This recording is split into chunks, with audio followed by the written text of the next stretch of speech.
petite vidéo rapidement dans le Niro en roulant. Ah, il fait beau déjà, c'est une bonne chose. Enfin, le temps merdique se termine, j'espère que ça va durer. Bon, par contre, il fait 1 degré, c'est pas très chaud, mais bon. Quitte à choisir, au moins les panneaux ils produisent un minimum avec ce temps-là. Enfin, ils produisent bien même.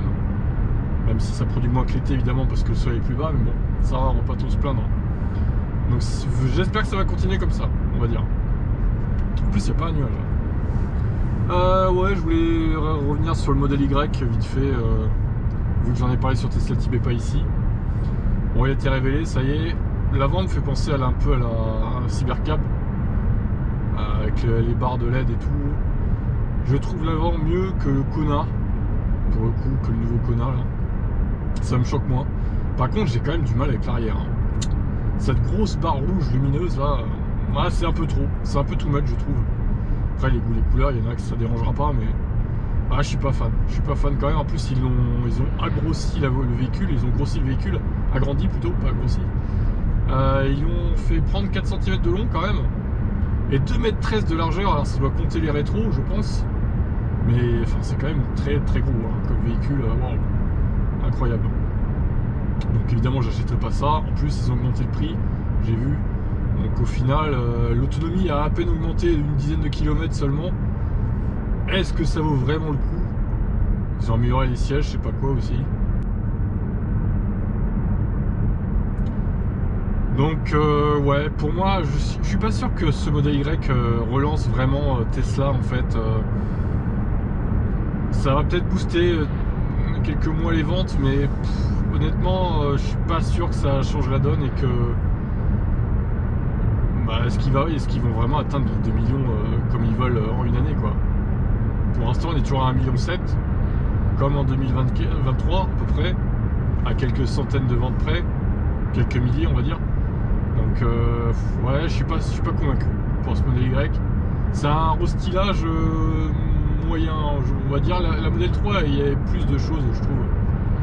Enfin bon, après, encore une fois, on verra les ventes, on verra ce qu'il en est réellement dans les chiffres de vente. Moi, après, je suis pas visionnaire, je suis pas médium, je suis pas prophète, je suis pas Nostradamus, quoi. J'en sais rien, en vrai, peut-être que ça marchera. Mais bon, à première vue, ça me paraît pas être un gros changement. Et les changements, surtout qu'il y a, peut-être que ça plaira pas au plus grand nombre. Après, on verra. Moi, je crois surtout qu'ils se sont adaptés au marché chinois. Plus qu'autre chose, en fait. Quitte à délaisser peut-être un peu les marchés autres, genre Europe et potentiellement États-Unis. Après, à voir. Hein. À voir. Donc en tout cas bon, on attend les prix français. Pour l'instant ça n'a pas été communiqué.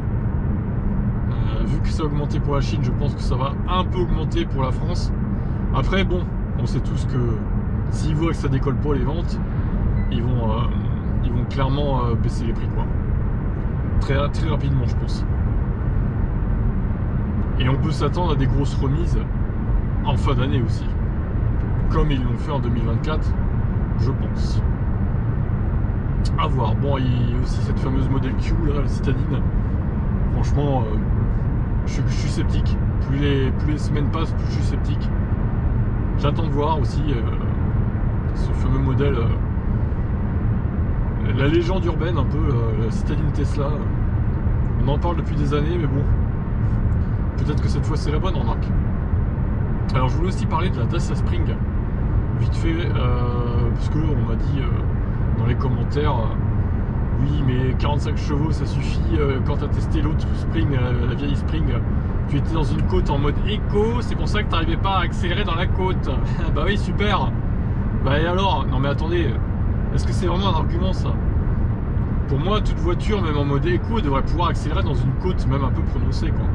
Je trouve ça dangereux hein, d'être à fond pied au plancher et de pas pouvoir accélérer avec une voiture quelle qu'elle soit. En plus elle fait 900 kg je crois la Spring, ou une tonne.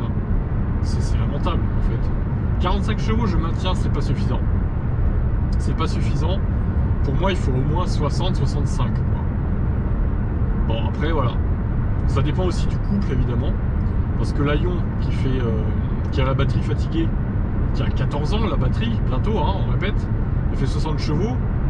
Et clairement, bah, elle était plus nerveuse que la Spring, qui était neuve, qui faisait 45 chevaux. Bon, elle était moins puissante, d'accord, mais bon. Pour moi, voilà, je maintiens qu'il faut 60 chevaux dans une voiture, même électrique. Très clairement. Après, voilà, c'est mon avis en tout cas.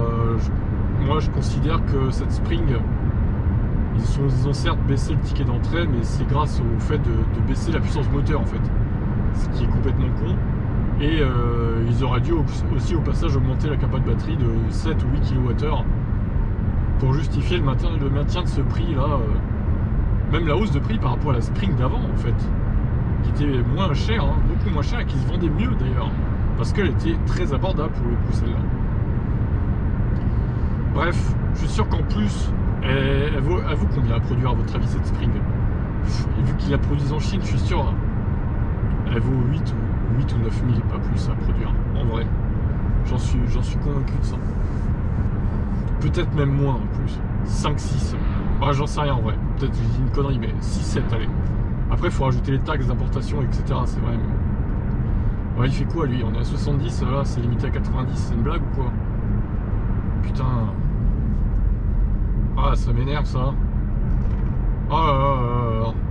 Après on vient me dire oui mais c'est limité à 90 mais on peut rouler à 70 si on veut.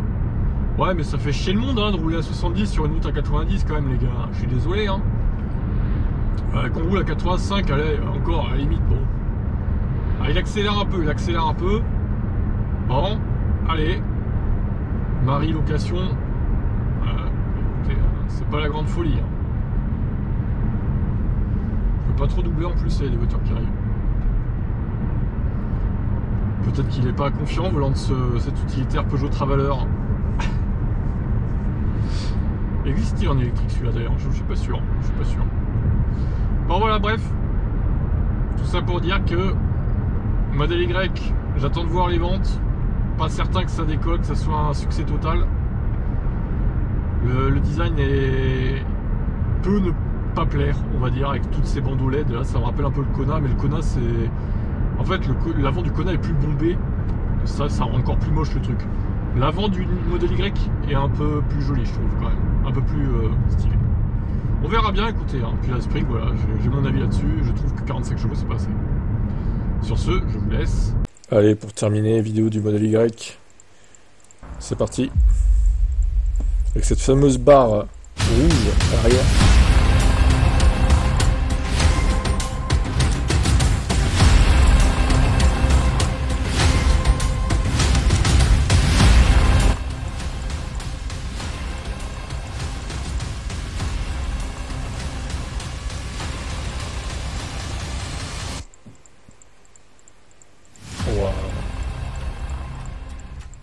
C'est quand même mieux qu'une Spring, hein.